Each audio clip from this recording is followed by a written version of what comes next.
4차 재난지원금 규모가 19조 5천억 원으로 확정됐습니다. 당정은 690만 명에게 최대 500만 원까지 이달 중 지급을 추진하고 있는데 국민의힘은 선거용 돈풀기라고 비판하고 있어서 논의 과정에서 진통이 예상됩니다.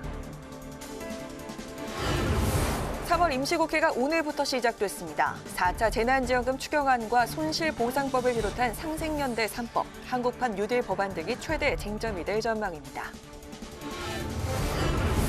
윤석열 검찰총장이 여권의 중대범죄수사청 추진을 처음으로 공개 비판했습니다. 여당은 윤 총장이 검찰개혁 법안을 핑계로 자기 정치를 시작했다고 날을 세웠고, 야당은 정권과 검찰의 갈등이 임계점에 도달했다고 비판했습니다. 뉴스앤 파워 인터뷰. 오늘은 국민의힘 사성 중진인 이명수 의원과 함께 추경 처리 등 3월 국회 현안에 대한 입장과 안철수 제3지대 후보와 야권 단일화 논의가 본격화된 서울시장 보궐선거 상황을 짚어봅니다.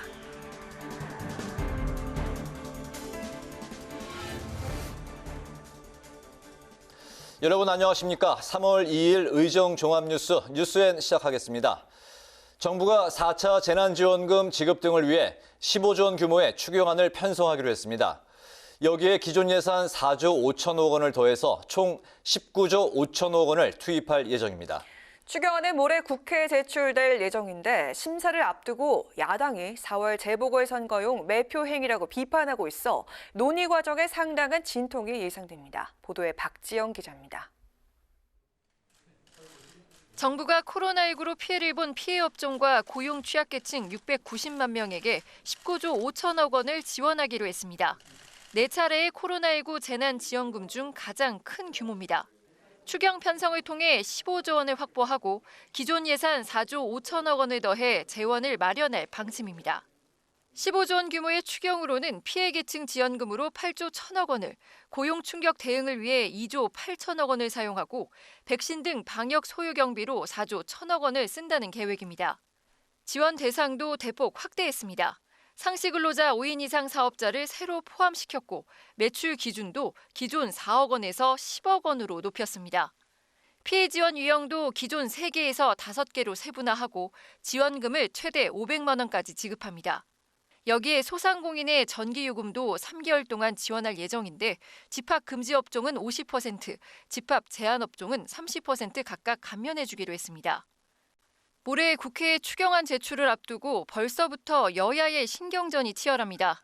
국민의힘은 1,000조 원을 돌파한 국가 채무는 무시한 채 4월 재보궐선거를 겨냥한 정부 여당의 사실상 매표 행위라고 비판하며 송곳 심사를 예고했습니다.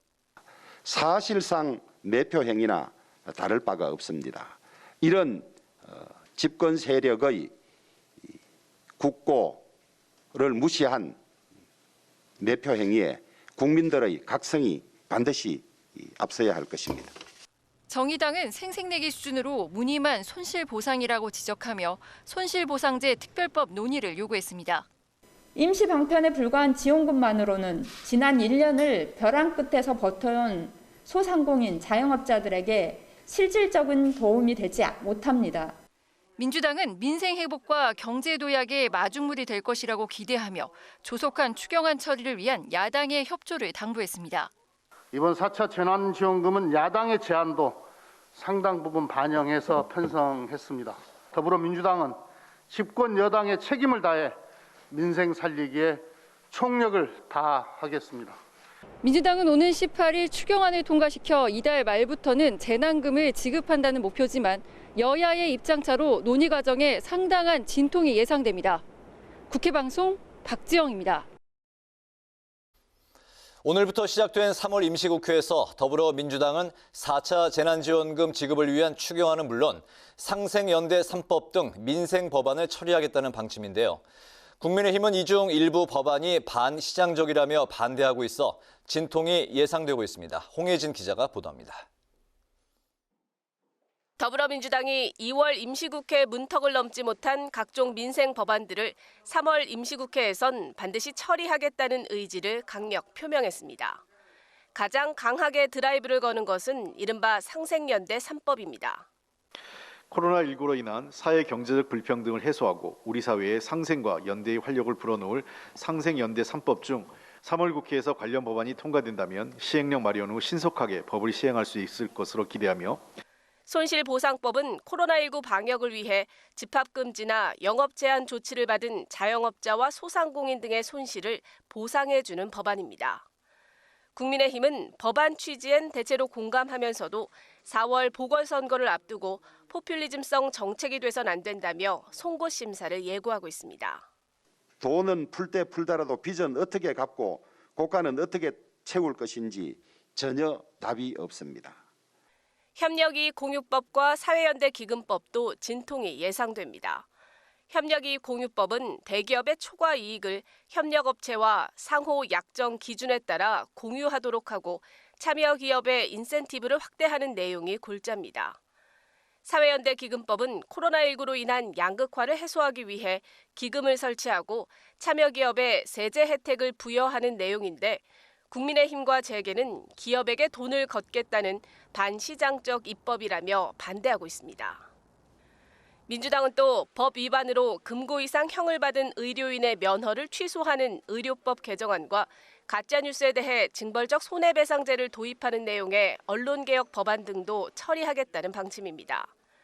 하지만 국민의힘은 의료법은 과잉 처벌이 될 수 있다고 우려하고 언론개혁법은 언론 탄압이라며 강력 반발하고 있습니다. 국민의힘이 반대하더라도 170석이 넘는 민주당이 법안 처리를 강행한다면 물리적으로 막을 수 없습니다. 3월 임시국회에서도 여야의 치열한 공방 속에 여당의 입법 독주는 이어질 것으로 보입니다. 국회방송 홍혜진입니다. 검찰의 수사권을 중대범죄수사청에 넘기는 더불어민주당의 입법 추진에 윤석열 검찰총장이 공개적으로 반대 입장을 밝혔습니다. 보수 야권은 윤 총장의 목소리에 힘을 보탰고 민주당은 대응을 자제하며 속도 조절에 나서는 분위기입니다. 김세정 기자입니다.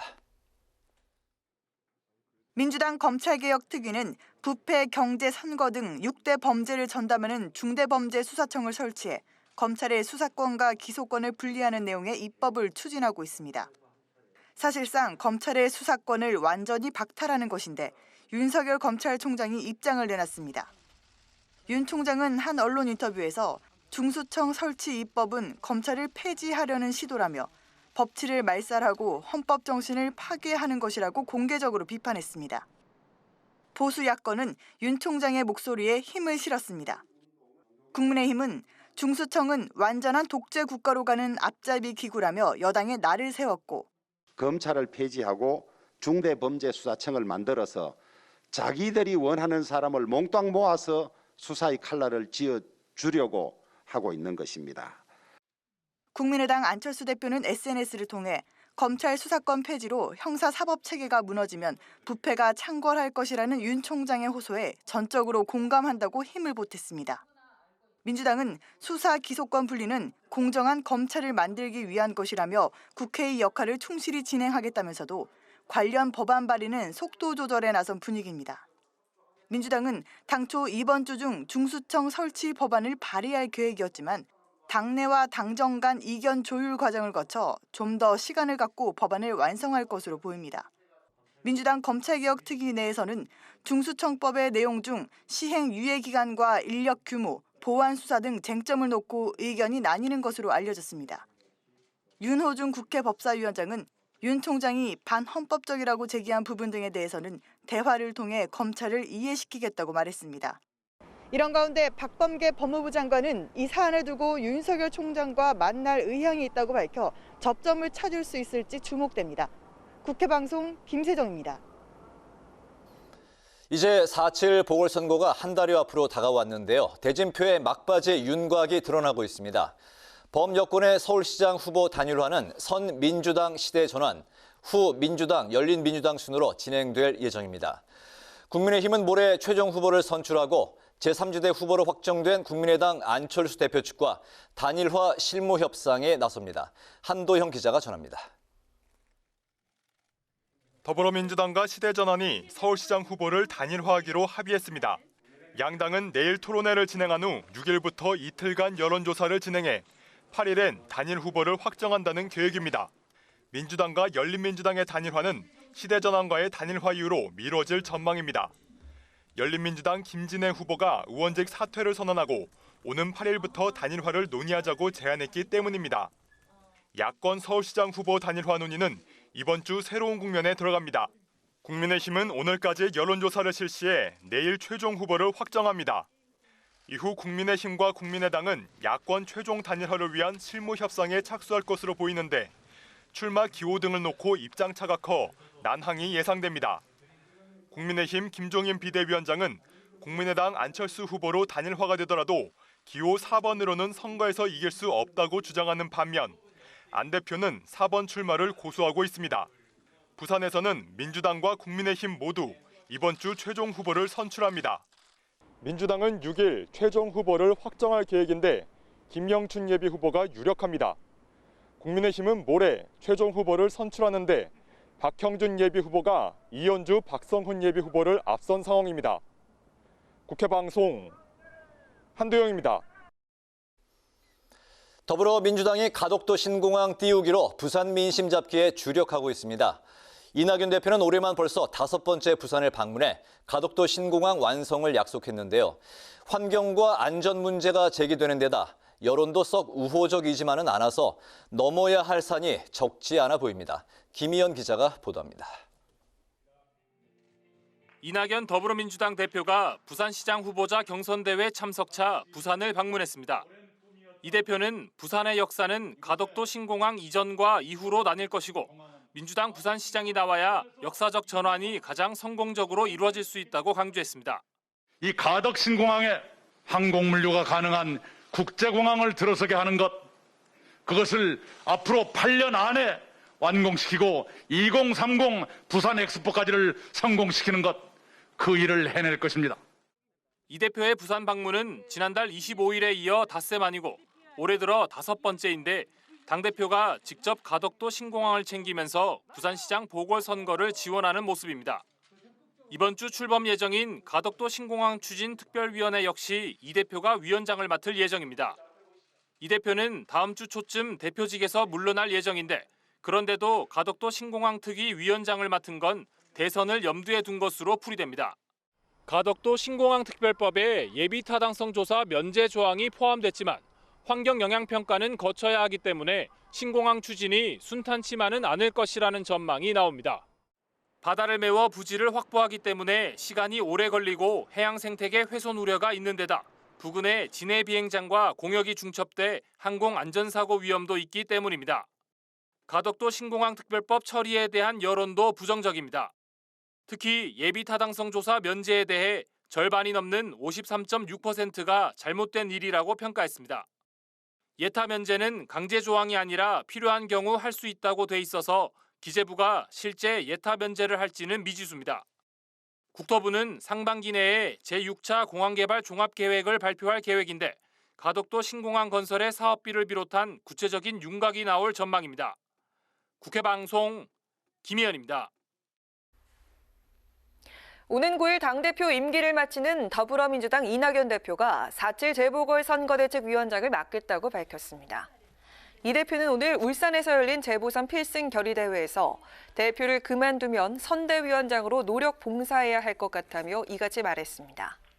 이 대표는 9일 임기를 마치면 4월 7일 재보선까지 약 한 달간 김태년 원내대표와 민주당 공동 선대위원장을 맡아 선거를 이끌 것으로 전망됩니다. 서울시장 후보 범여권 단일화 협상을 위해 열린민주당 김진애 의원이 사퇴 의사를 밝힘에 따라 김의겸 전 청와대 대변인이 비례대표직을 이어받게 됐습니다. 김 전 대변인은 한 언론과의 인터뷰에서 일할 기회를 주신다면 열심히 하겠다고 밝혀 사실상 의원직 승계 승낙 입장을 밝혔습니다. 지난 총선을 앞두고 김 전 대변인은 민주당 공천에 신청했지만 흑석동 특위 논란 등으로 불출마를 선언했다가 열린민주당의 비례대표 공천에 신청해 4번을 받았지만 당선권에 들지 못했습니다. 국민의힘은 부동산 투기로 얼룩진 국회의원 김의겸을 봐야 하는 국민들은 참담하다며 김 전 대변인의 국회 입성을 비판했습니다. 국민의힘 주호영 원내대표는 일본의 강경한 태도를 취하던 문재인 대통령이 유화한 태도로 외교 기조를 전환한 이유에 대해서 설명할 것을 요구했습니다. 주 원내대표는 오늘 비상대책위 회의에서 일본 정부와 마주 앉아 대화할 준비가 됐다는 문 대통령의 3.1절 기념사를 언급하며 이같이 밝혔습니다. 이어 일본의 입장 변화나 상황이 달라진 것도 없는데 달라진 문 대통령의 외교 메시지에 외교 기조는 갈피를 잡지 못하고 있다고 비판했습니다. 국민의힘은 정부 여당이 5년째 공석인 북한인권재단 이사 추천을 조속히 진행할 것을 촉구했습니다. 주호영 원내대표는 오늘 북한인권법 통과 5주년 세미나에서 더불어민주당이 북한인권법의 핵심이라고 할 수 있는 북한인권재단 이사 추천을 미루고 예산 절감을 이유로 재단 사무실까지 폐쇄했다고 지적했습니다. 이어 북한인권재단이 조속한 시일 내에 출범해 북한의 인권 유린 실상을 제대로 기록하고 국제사회에 알릴 수 있도록 최선을 다하겠다고 강조했습니다.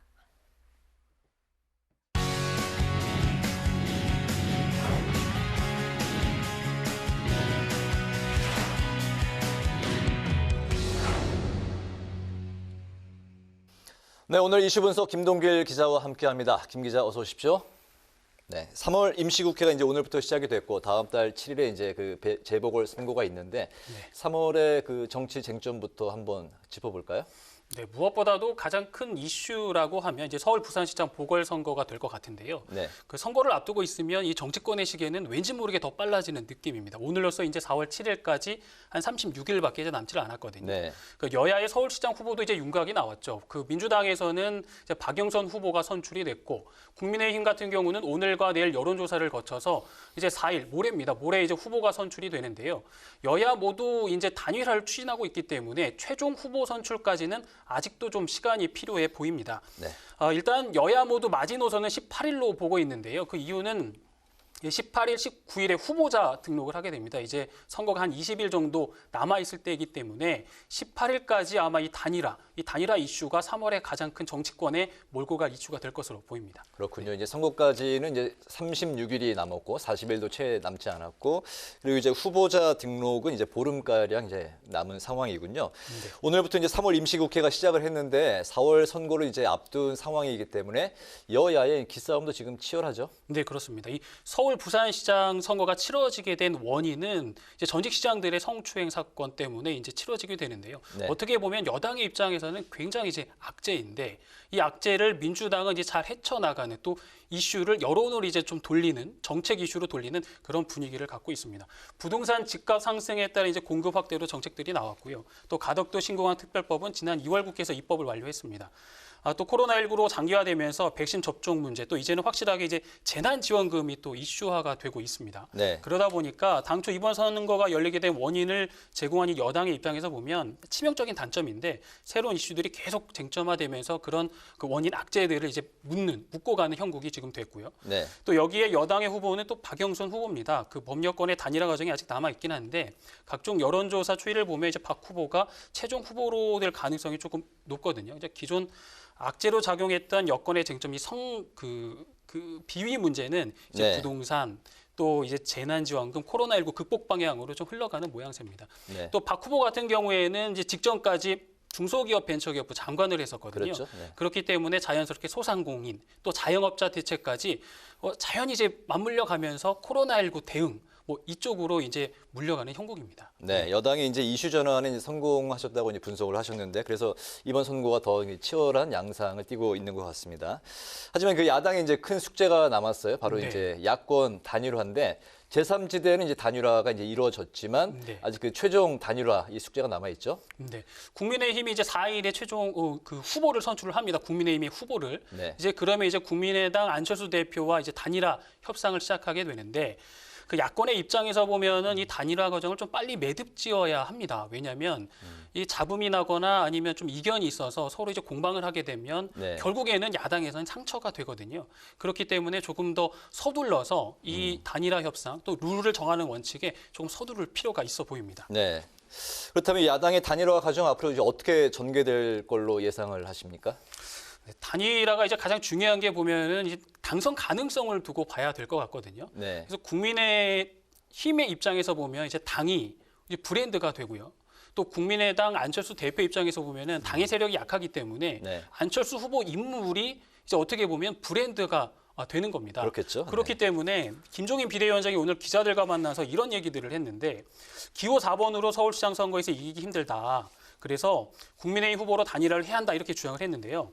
김 비대위원장의 이야기를 보면 이제 물론 이제 후보의 이력도 중요하지만요. 네. 민주당 여당에 맞서는 힘은 대항할 수 있는 여론, 이제 제1야당인 국민의힘이라는 겁니다.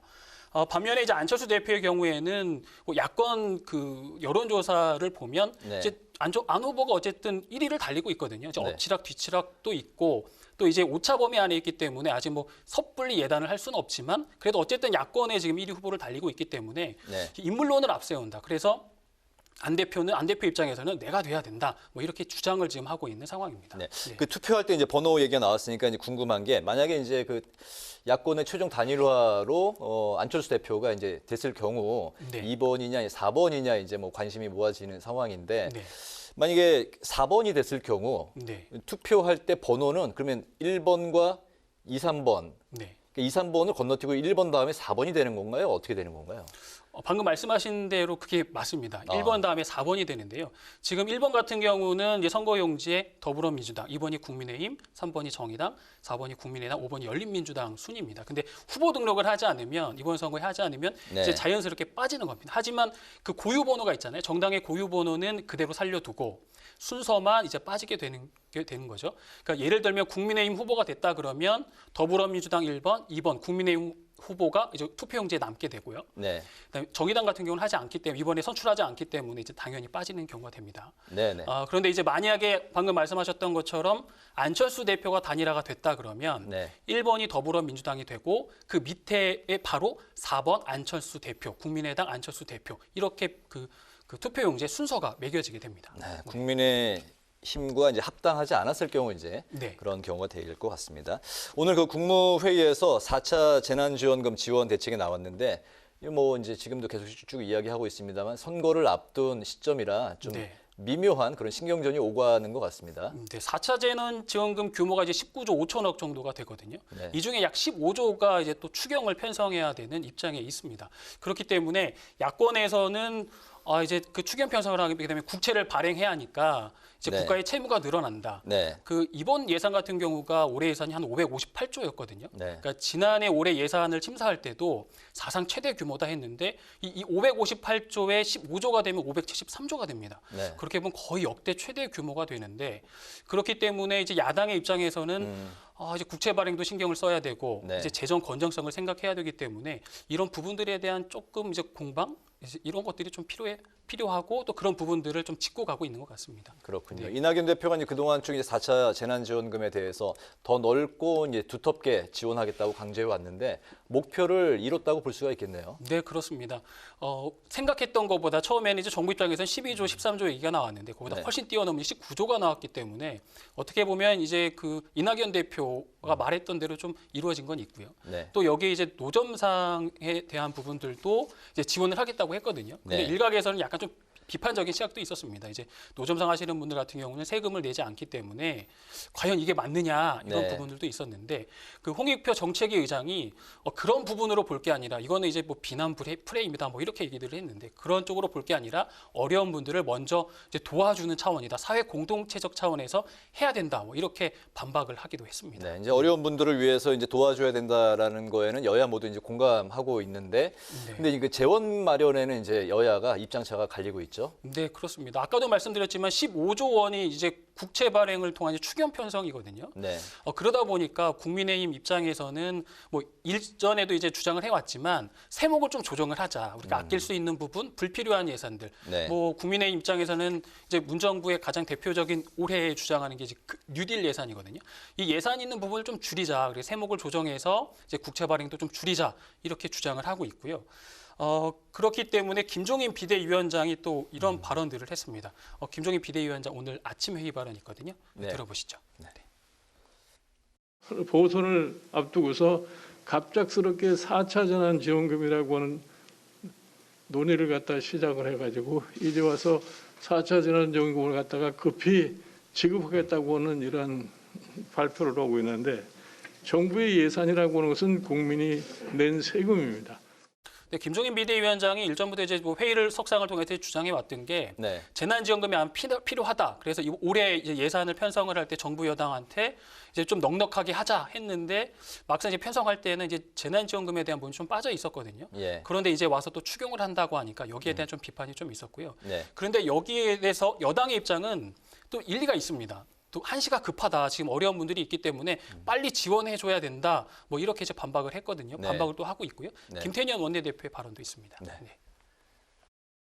국민의힘의 주장은 재보궐선거를 앞두고 있으니 모든 민생 지원 대책을 중단하라는 민생 포기 선언과 다르지 않습니다. 코로나 위기로 고통받는 국민의 눈물을 닦아주는 것이 정치의 역할입니다.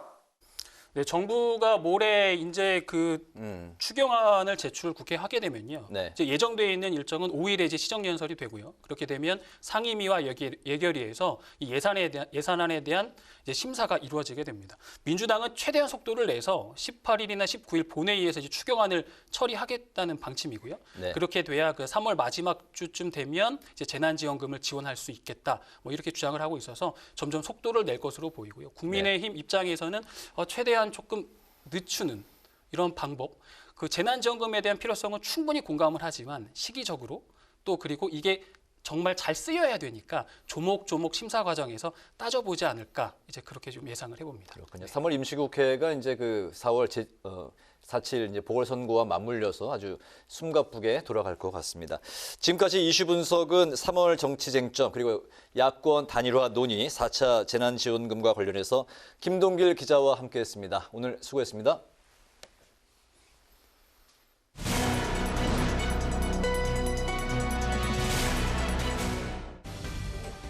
강한항의 정치톡 시간입니다. 3월 2일 시선을 집중시킨 정치 뉴스는 무엇이었는지 만나보시죠. 오늘의 첫 번째 정치톡은요. 내 약점은 차도녀입니다. 어제 민주당과 야권의 제3지대가 서울시장 보궐선거 후보자를 최종 확정하면서 4.7 재보선을 향한 여야의 경쟁이 본격화됐죠. 그런데 여당 후보로 확정된 박영선 후보가 야당과의 본격적인 경쟁을 앞두고 자신의 약점으로 차가운 이미지를 들었다고 하는데요. 그 이유가 뭐였을까요?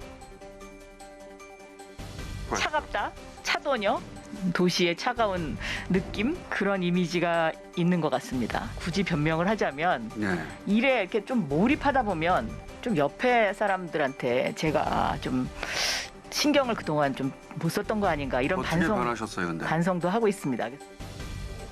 일에 몰입하다 보니 옆 사람에게 신경을 못 써서 차도녀 이미지가 있는 것 같다. 박 후보는 자신의 약점을 이렇게 설명했습니다. 그러면서도 사실은 그렇지 않다. 요즘은 주변을 많이 챙긴다라면서 중기부 장관 시절에 직원들과 많이 대화하려고 했다는 점을 적극적으로 해명했는데요. 자신의 약점이나 부정적인 면을 솔직히 인정하고 반성하면서 지금은 달라졌다. 이렇게 변화된 모습을 강조하는 전략. 제3지대 후보로 단일화된 안철수 후보 역시 마찬가지였습니다. 단일화를 위한 토론회 과정에서 나왔던 안 후보의 발언도 잠시 들어볼까요? 정치권에서 의사결정할 때 함께 의사결정을 하는 사람이 있고 그다음에 당장 함께 의사결정은 못하지만 언론에 나오기 전에 알려드려야 될 중요한 사람들이 있습니다. 그런데 그러면 굉장히 섭섭하죠. 본인은 왜 의사결정 그룹에 포함되지 않느냐. 그런 일들이 저는 항상 있어 왔습니다만 정말 죄송하게 생각하고 아마 앞으로 그런 일 없을 겁니다. 네, 안철수 후보는 불통이라는 지적에 대해서 이렇게 해명을 하고 반성의 뜻을 밝히면서 다시는 실수를 반복하지 않겠다고 강조했습니다. 먼저 서울시장 보선을 향해서 한 걸음 더 다가선 두 후보의 쿨한 약점 인정, 최종 표심 잡기에 도움이 될까요? 이어서 오늘의 두 번째 정치톡. 야권 잠룡들의 직격탄입니다. 정부가 오늘 국무회의를 열고 4차 재난지원금 집행을 위한 추경안을 의결했죠. 문재인 대통령은 2년 연속 3월 초에 추경안을 국회에 제출하게 된 것은 코로나로 인한 민생과 고용 위기가 어느 때보다 심각하기 때문이라며 국회 신속한 논의와 협조를 요청했는데요. 문 대통령의 국무회의 발언 우선 먼저 들어보시죠. 이번에 재난지원금은 4차례의 코로나 재난지원금 중 가장 큰 규모로 두텁고 폭넓게 기회계층을 지원하면서 사각지대를 최소화하는 데 각별히 신경을 썼습니다. 국회의 신속한 논의와 처리를 당부드립니다. 정부가 총 20조 원 규모의 4차 재난지원금을 위한 15조 원 규모의 추경안을 편성하자 야권에서는 비판의 목소리가 쏟아졌습니다. 특히 야당의 대선 잠룡으로 꼽히는 인물들이 일제히 정부 여당을 향해서 직격탄을 날렸는데요. 국민의힘 유승민 의원은 오늘 페이스북을 통해서 선거가 가까워지자 문재인 대통령과 더불어민주당 대선 후보들의 악성 포퓰리즘이 기승을 부리고 있다면서 나라 살림을 책임진 정부가 나라야 망하든 말든 돈 쓰는 데는 귀신이고 돈 버는 데는 등신이라면 그 나라의 앞날은 파탄뿐이라면서 강도 높게 비판을 했습니다. 원희룡 제주지사 역시 자신의 페이스북에 추경안 국무회의 의결 소식을 전하면서 문재인 정부가 재난이다라고 지적을 했는데요. 원 지사는 예산 집행 중에 추가 빚을 내자니 이 무슨 황당한 일이냐라고 따지면서 동네 구멍가게도 그렇게 예산을 집행하진 않는다라고 주장을 했습니다.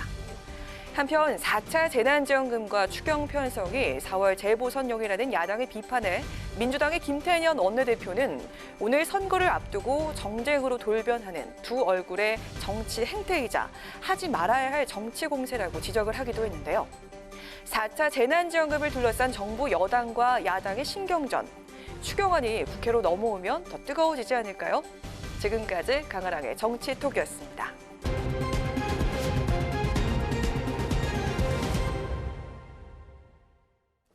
네, 오늘부터 3월 임시국회가 시작됐습니다. 4차 재난지원금을 위한 추경 처리와 수사청 신설까지 벌써부터 여야가 신경전을 벌이고 있는 모습인데요. 쟁점 현안에 대한 여당의 입장은 무엇인지 더불어민주당의 박성민 최고위원 모시고 화상으로 연결해서 이야기를 들어보겠습니다. 박 의원님 나와 계시죠? 네, 안녕하세요. 네, 안녕하세요. 네, 오늘 국무회의에서 4차 재난지원금을 위한 추경안이 이제 의결이 됐습니다. 국민의힘은 포퓰리즘이다, 또 매표 행위다라면서 3차 재난지원금도 제대로 지급을 못하는 상황에서 4차 재난지원금에 대한 구체적인 지급 기준이나 방식도 보이지 않는다, 이렇게 이제 비판하고 있는데요. 이런 지적에 대한 민주당의 입장은 어떤 건가요? 사실 지금 선거를 앞두고 야당 측에서 무리하게 정치 공세를 하고 있다는 생각을 지울 수가 없고요. 지금 선거를 앞두고 이런 재난지원금을 지급하는 거에 대해서 그 시점에 대해서도 사실 국민의힘이 문제를 삼고 있는 것인데 국민의힘의 논리에 따르면 그렇다면 선거를 앞뒀을 때는 아무런 정책이나 공약이나 어떤 것들도 하지 말라는 것이냐 이런 질문을 꼭 국민의힘에게 드릴 수밖에 없을 것 같다라는 생각이 들고 민주당은 이제 집권 여당으로서 지금 소상공인이라든지 집합 금지로 인해서 여러 가지 피해를 입으신 어려운 국민들을 위해서 긴급하게 재난지원금을 편성할 수밖에 없었던 상황이고 동시에 3차도 제대로 지급을 못하고 있다고 했는데 지금 지급이 잘 이루어지고 있습니다.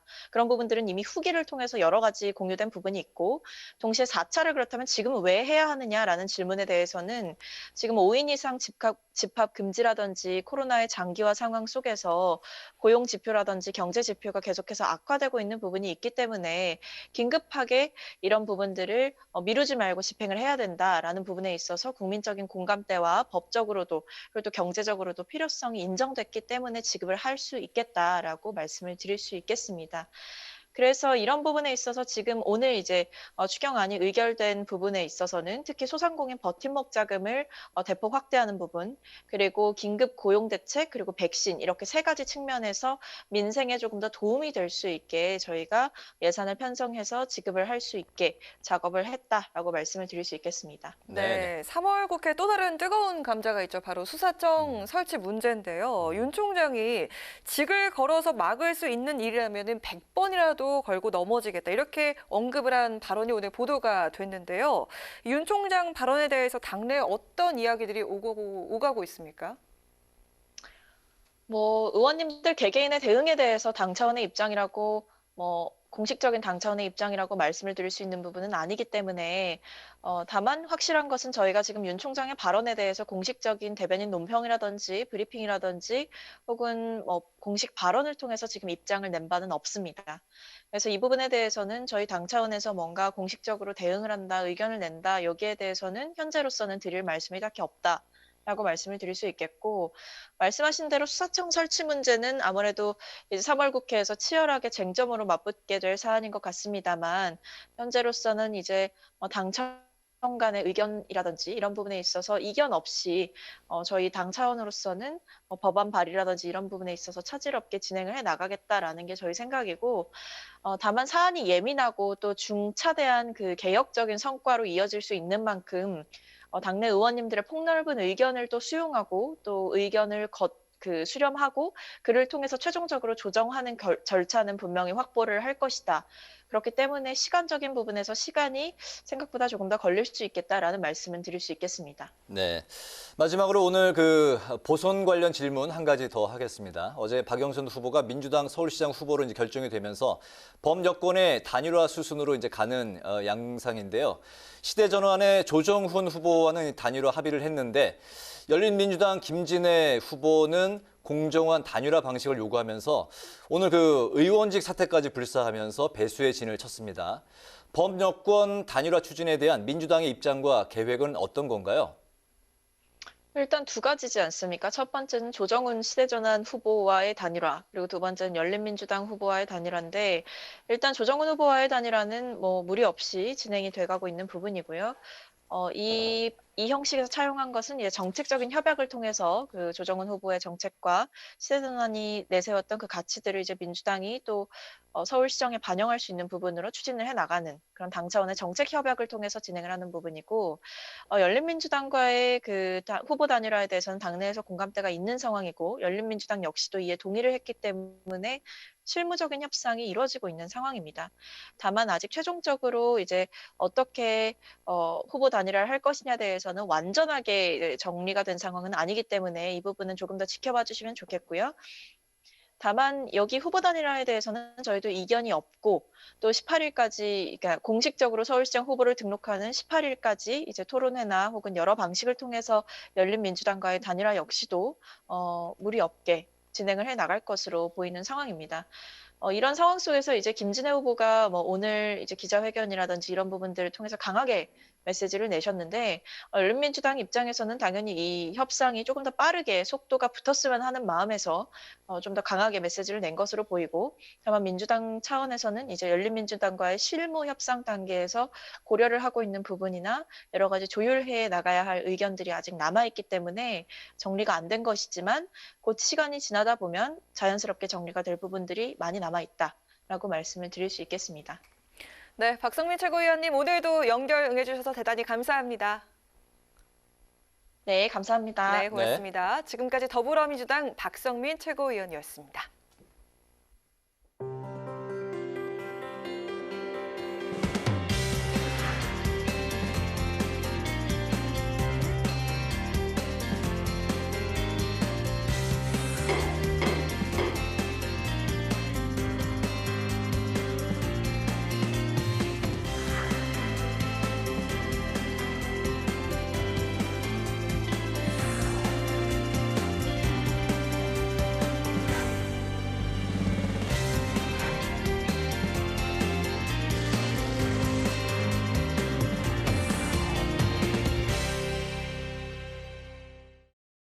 네, 이번 시간은 뉴스엔 파워 인터뷰 코너입니다. 4.7 재보선이 40일도 남지 않은 상황에서 시작된 3월 국회. 많은 쟁점 현안과 이슈로 여야의 치열한 공방전이 예고되고 있는 상황입니다. 오늘은 국민의힘 4선의 중진이신 이명수 의원과 함께 전국 현안 관련 이야기 나눠보도록 하겠습니다. 이 의원님 어서 오십시오. 네, 반갑습니다. 네. 본격적인 이야기 이제 들어가기 전에 어제 있었던 문재인 대통령의 3.1절 기념사 이야기부터 한번 짚고 넘어가겠습니다. 어제 이제 대통령께서는 일본과 언제든 마주 앉아서 대화할 준비가 돼 있다면서 한미일 3국의 이제 공조 협력을 이제 강조를 했는데요. 취임 후 그동안 이제 문재인 대통령이 매년 이제 3.1절 기념사에서 언급했던 내용과는 좀 결이 달랐다. 네. 그런 이제 평가들이 나오고 있습니다. 한일 의원연맹 지금 부회장을 맡고 계신데 의원님께서는 어제 3.1절 기념사 어떻게 보셨습니까? 글쎄요, 지금 말씀하신 그대로인데요. 일단 지금 우리가 굉장히 외교적으로 중요한 시기거든요. 네. 또 이 바이든 대통령이 새로 출범했고 스가 총리의 외교 정책이 막 새롭게 구사가 되고 있습니다. 네. 그런데 전체적으로 이게 외교적으로 좀 난맥상을 겪고 있다 이렇게 보고 있는데 특히 한일 관계가 그 중에 하나입니다. 그래서 지금 말씀하신 대로 어제는 좀 결이 다른 메시지다 생각을 하기도 했습니다. 일단은 뭐 좀 대립적인 시각에서 대화적인 입장이라 그럴까요? 또 과거 지향에서 미래 지향으로 나가자. 또 한일의 협력이 한미일 3국 협력에 중요하다. 이런 메시지 자체는 나름대로 긍정적으로 보여지는데 네. 어제 듣기에 우리가 그동안 강조해왔던 것과 다른 이게 과연 대일 외교 기조의 전환이냐 이렇게까지 느껴지진 않고요. 또 그동안 강조해온 위안부 문제나 강조 징용에 대한 문제가 없었습니다. 또 거기에 대한 구체적인 어떤 지금 대화를 하기 위한 어떤 계기나 그런 것들을 제시하는 것도 없었고 그래서 아직 일본 반응도 좀 시큰둥하고 그래서 전반적으로 대일 외교의 새로운 메시지는 우리가 긍정적으로 보는데 네. 제대로 이걸 할 것인가 하는 준비와 인식과 그런 그 기반이 돼 있느냐 하는 것은 아직은 좀 의문점이 많습니다. 알겠습니다. 네, 오늘 또 국무회의에서 15조 원의 추경안 의결이 됐는데요. 국민의힘은 국민들의 좀 경제적인 고충에 대해서는 공감을 깊이 하지만 추경 편성에 있어서는 비판적인 입장인 걸로 알고 있는데요. 이유와 좀 자세하게 설명을 해주시죠. 정말 지금 국민들이 겪고 있는 고충 생각하면 저희들이 뭐 여기서 뭐라고 말씀을 드릴 수가 없을 정도에 정말 심각합니다. 절박합니다. 네. 절실합니다. 오죽하면 자살하는 사람이 생기겠습니까? 그런데 저는 이것을 해결하는 방식이 우선 정부 입장에서 해야 할 일이 우선은 빨리 백신을 좀 접종을 서둘러야 돼요. 지금 2만여 했잖아요. 2만여 명 정도. 네. 그다음에 중요한 건 규제를 좀 합리적으로 완화시켜야 돼요. 지금 100만 원, 200만 원 줘서 해결될 문제가 아니다. 이런 소상공인들 얘기가 절실합니다. 네. 우선 이번 정부 여당이 추진하는 이 추경에 대해서 저는 세 가지 점에서 문제를 제기합니다. 우선 규모의 문제, 그다음에 재원 조성의 문제, 제일 문제가 시기의 문제입니다. 네. 규모가 지금 아까 여러 번 말씀하셨습니다만 지금 약 20조입니다. 그렇죠. 실제 국회에 들어오면 이게 금액이 또 상당 부분 늘어날 수도 있습니다. 그러면 작년 선거 때 집행한 금액보다 훨씬 더 많습니다. 총선 때보다. 네. 이런 규모로 지금 추경을 해야 되는가. 그래서 우선 규모를 지금 기존 예산이나 아까 말씀한 3차 재난지원금 집행도 안 됐거든요. 네. 금년에 세운 예산 집행도 제대로 안 하고 또 이렇게 큰 규모를 해야 될 거냐 하는 거에 대해서 저희들은 아니라고 보는 거고요. 두 번째는 이 재원 조성이 아시는 것처럼 15조 추경은 거의 다 이 빚입니다. 빚 누가 갚습니까? 국민이 갚습니다. 그래서 이것도 문제다 하는 거고 기존 예산 중에 줄이고 감액하고 덜 쓰고 하면 얼마든지 만들 수 있는데 굳이 이거를 이렇게 또 빚으로 또 이걸 메워야 되는가. 제일 문제가 이 시기입니다. 네. 이렇게 긴급하고 그러면 1, 2월 달에 줬어야죠. 왜 하필이면 3월 달에 맞춥니까? 아까 매표행이니 표필님이 이런 비판을 받게끔 하고 있어요. 그래서 이거를 주려면 기왕에 미리 준비를 해서 정말 하루하루가 살기 어려운 분들한테 2월 달에 지급이 되도록 미리 설계해서 했어야 되죠.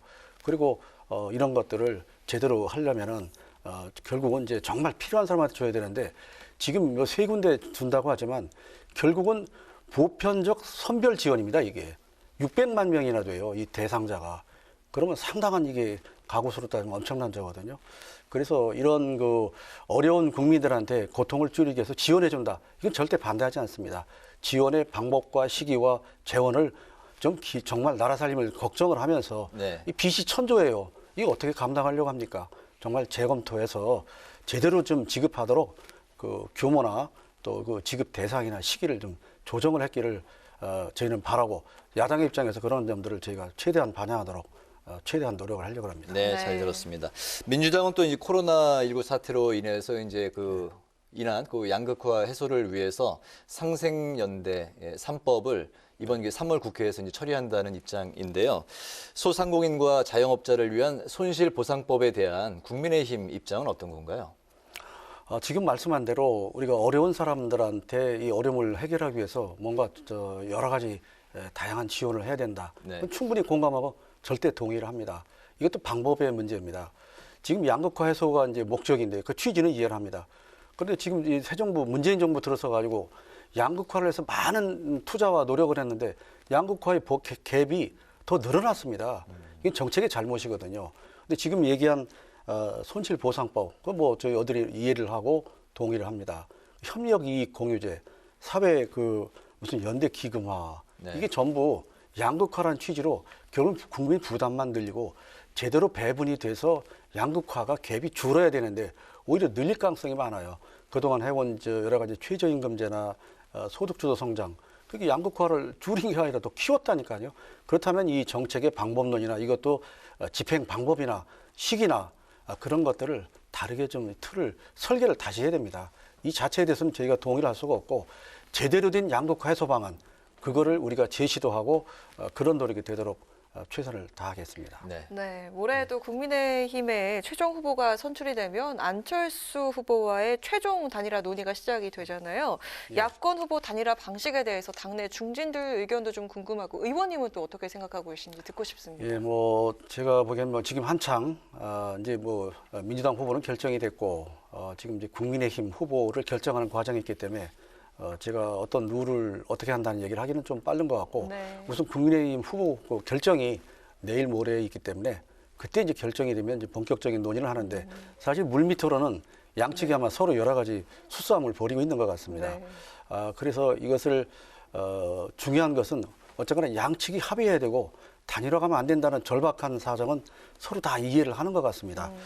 그래서 이 경선 방식에 대해서는 다양한 방식이 있는데 그거는 이제 조금 의견을 모아서 하는데 지금 여러 가지 얘기들은 말씀한 대로 여론조사가 최선이냐, 여론조사에 선거인단이 한다든가 또 여론조사를 하더라도 그게 상대방과의 경쟁력을 중점을 둬서 조사할 거냐, 그렇지 않으면 후보 적합도를 볼 것이냐 하는 논란의 여지가 많이 있기 때문에 아마 각자가 많은 여러 가지 고민과 치열한 시싸움 끝에 양측이 합의하는 한 그거를 도출해야 된다. 거기까지만 지금 얘기가 되고 있지 구체적으로 어떤 방식을 할까는 서로 상대가 있기 때문에 상대의 의견과 서로 상생하는 그런 안을 최종 선택을 해야 되기 때문에 아직까지 이렇게 저렇게 하는 열거만하지 안을 선택할 수 있는 입장을 내놓기는 조금 이른 것 같습니다. 국민의힘 안에서 최종 후보는 오늘 내일 여론조사를 통해서 이제 모레 결정이 이제 되는 거죠. 네. 그런 상황에서 이제 김종인 이제 비대위원장이 얼마 전에 그 언론과의 인터뷰에서 뭐 그 이 의원님도 뭐 아실 것 같은데요. 내가 재보선 전에 사라질 수도 있다. 이런 이제 언급을 해서 또 이제 파장이 있는데요. 아마도 이제 뭐 사람들 이제 추측으로는 국민의당의 이제 안철수 후보가 최종 단일화가 됐을 경우에 뭐 그런 걸 상정해서 이야기한 게 아닌가 추측을 하고 있는 상황입니다. 만약에 안철수 후보가 최종 후보로 정말 이제 단일화가 됐을 경우에 이제 기호를 2번이냐 뭐 4번으로 할 것이냐 등 관심사고 만약에 이제 4번으로 됐을 경우 뭐 국민의힘은 기호 2번에서 아예 뭐 투표 그 선택에서 이제 빠질 경우도 있을 것 같은데요. 국민의힘으로의 입당, 합당, 안철수 대표 어떻게 뭐 가능하다고 생각하십니까? 어떻게 보십니까? 앞서 말씀한 그 우리 김종인 비대위원장께서 말씀한 거는 절박한 그런 심정을 표현한 걸로 저희들은 그렇게 알고 있습니다. 국민의힘이 제1야당으로서 후보를 내야 된다. 또 안철수 후보가 만약에 단일화해서 후보가 된다면 국민의힘으로 나가달라. 그런 간절한 저희들의 바람을 얘기를 한 걸로 그렇게 파악하고 있습니다. 저희들은 당연히 제1야당으로서 안철수 후보가 만약에 단일화 후보가 된다 하더라도 2번이 됐으면 하는 건 당연하죠. 또 그런 노력을 최대한 할 겁니다. 그러나 만약에 그렇지 않을 경우에 그렇다고 해서 우리가 이 단일화 약속을 어기거나 여기서 이탈하면 안 되기 때문에 그건 어떤 뭐 우리 쪽의 바람과 또 안철수 후보 측의 여러 가지 그 바람이 서로 잘 합치가 되도록 최선을 다해야 되겠는데 우리는 입당을 바라는 게 사실이고요. 그것이 안 됐을 경우에 하더라도 이 단일화의 틀, 양측 합의의 틀은 결코 그것이 흐트러지거나 달라져서는 안 된다. 그렇게 생각을 합니다. 네.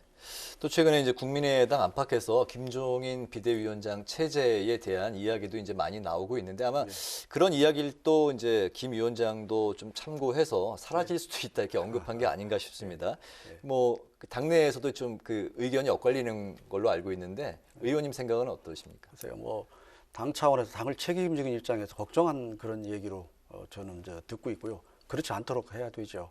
그러나 만약에 그런 상황이 오지 않도록 해야 되는데 우리 이제 김종인 비대위원장께서 일단 보선 때까지 당의 비대위원장을 맡겠다 이렇게 했기 때문에 그런 부분에 대해서 뭐 지금 이렇다 할 일은 아니고 지금 오로지 이번 보선이 왜 생겼습니까? 이거 잘못된 거잖아요. 국민 입장에서는. 이 중요한 시기에 이 보선 때문에 이렇게 시간과 많은 국력을 소모해서 되겠습니까? 이게 참 성추행이라고 하는 그런 걸로 서울과 부산이라고 하는 이 상징적인 그런 도시의 수장을 새로 뽑는다는 건 안타까운 일이거든요. 빨리 이런 것들을 벗어나서 제대로 잘할 수 있는 그런 위치를 국민의힘이 주도권을 가졌으면 하는 그런 바람으로 저희는 이해를 하고 저희가 할 수 있는 모든 제1야당으로서의 노력을 더 열심히 해야 되겠다 그런 판단을 하고 있습니다. 비대위 체제는 끝까지 가는 것이 좋겠다는 말씀이시죠? 그렇습니다. 네, 알겠습니다. 네, 또 마지막으로 법안 관련 법안 관련 이야기도 해보도록 하겠습니다. 지난달 26일에 제주 4.3 특별법 개정안이 본회의에서 통과가 됐는데요. 이번 통과된 개정안이 민주당의 오영훈 의원안과 의원님의 법안을 병합해서 수정한 대안이라고 들었습니다. 이번 국회 통과가 좀 의미가 있을 텐데요. 좀 소개를 해주시죠. 글쎄요. 4.3법이 1948년 4월 3일 난 제주에서의 어떤 폭동, 소유 사태 그걸 이제 전후해서 54년까지 여러 가지 일들을 말씀하는 건데 지금 벌써 73년째입니다. 네. 그동안에 이 문제에 대한 제대로 된 정리가 안 됐기 때문에 지금까지 큰 정치적 부담이 됐습니다. 그러나 이런 문제를 더 이상 오래 끌면 안 되기 때문에 이번에야말로 정말 4.3법을 정리를 하자. 네. 이런 여야의 합치된 생각이 법을 통과되게 되겠죠. 그런데 이번에 가장 중요한 것은 그 4.3 사건에 대한 그동안의 조사가 조금 편향됐지 않았느냐. 그 여야 뭐 여러 가지 함께 다 공감할 수 있는 그런 균형된 시각으로 추가 진상조사를 하자. 네. 그리고 이제 관련자들이 8, 90 연세가 많아서 돌아가실 때입니다. 이분들한테 그동안의 고통이나 그런 것들을 정말 억울하게 희생된 분들을 위한 보상을 좀 해줘야 되지 않겠느냐. 지금 우리는 위로금 등 특별 지원이라고 했는데요. 그걸 하고요. 또 전에 이 판결이 군법회의나 이런 데서 잘못된 판결로 된 분들을 이번에 재심 청구를 할 수 있도록 기회를 주어서 명예를 회복시키자. 이 세 가지가 주안점이었습니다. 그 부분이 어렵게 처리가 돼서 합의 처리가 된 것에서 큰 의미가 있고 정말 이제 과거의 4.3 사건이 아니라 미래의 4.3 사건으로 새롭게 승화하고 좀 이렇게 치유가 되고 통합이 되는 그런 새로운 계기가 됐으면 제주의 봄날이 얼마나 아름답고 희망찹니까? 맞습니다. 그런 제주의 봄날이 4.3 사건의 재조명으로 정말 밝고 희망찬 제주의 봄날 우리가 함께 만끽할 수 있는 그런 계기가 만들어졌으면 하는 뜻으로 위원회 함께했습니다. 네, 저희도 그런 날이 꼭 오기를 바라겠습니다. 오늘 뉴스엔 파워 인터뷰는 3월 국회 쟁점 그리고 서울시장 야권 단일화 후보를 중심으로 지금까지 국민의힘 이명수 의원과 함께 논의했습니다. 오늘 말씀 고맙습니다. 네, 고맙습니다. 고맙습니다. 내일은 눈비 소식 없이 맑은 날씨를 보이겠지만 서울의 아침 기온이 영하 2도까지 떨어지는 등 반짝 추위가 찾아오겠습니다. 낮부터는 기온이 빠르게 오르겠고요. 주 후반으로 갈수록 포근해지겠습니다. 네, 오늘 뉴스에는 여기서 마치겠습니다. 시청해주신 여러분 고맙습니다.